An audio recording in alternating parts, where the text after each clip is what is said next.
وَلَنَبْلُوَنَّكُمْ بِشَيْءٍ مِّنَ الْخَوْفِ وَالْجُوعِ وَنَقْصٍ مِّنَ الْأَمْوَالِ وَالْأَنفُسِ وَالثَّمَرَاتِ وَبَشِّرِ الصَّابِرِينَ الَّذِينَ إِذَا أَصَابَتْهُم مُّصِيبَةٌ قَالُوا إِنَّا لِلَّهِ وَإِنَّا إِلَيْهِ راجعون।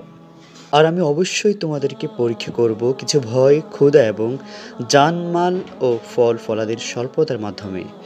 আর তুমি ধৈর্যশীলদের সুসংবাদ দাও, যারা তাদেরকে যখন বিপদ আক্রান্ত করে তখন বলে, নিশ্চয় আমরা আল্লাহর জন্য এবং নিশ্চয় আমরা তার দিকে প্রত্যাবর্তনকারী। সূরা আল বাকারা আয়াত 155 এবং 56।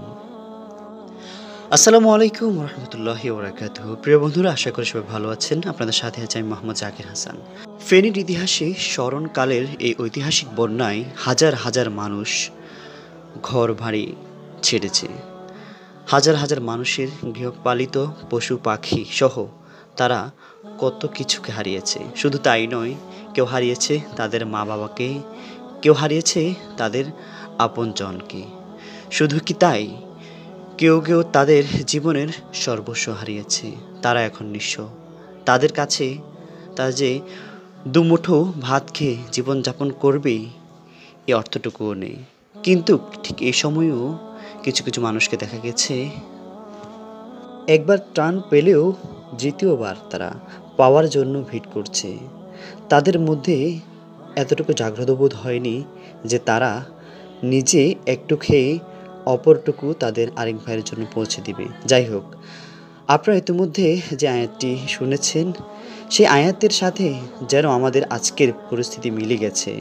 আল্লাহ পাক রব্বুল আলামিন আমাদেরকে বিপদ দিয়েছেন এবং শেষে আমাদেরকে সবর করার জন্য বলেছেন।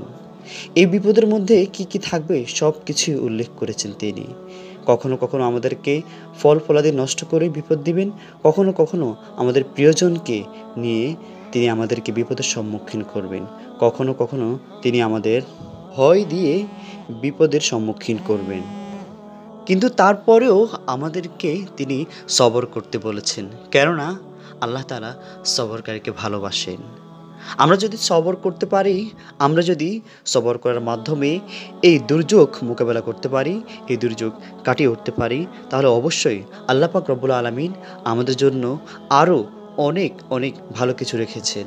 সর্বশেষ আমার যে কিছু আকুতি রয়েছে আপনাদের কাছে, যারা আমরা সমাজ সেবক আছি অথবা যারা আমরা সমাজ নিয়ে চিন্তা করি, তাদের কাছে আমার একটাই আবদার, এ বন্যায় আমরা আমাদের আপনজন, আমাদের অর্থ সম্পদ সহ আমরা হারিয়েছি রাষ্ট্রীয় অনেক সম্পদ। বিশেষ করে বলতে গেলে রাস্তাঘাট, কালভার্ট, ব্রিজ সহ অসংখ্য আমরা দেশীয় সম্পদ হারিয়েছি।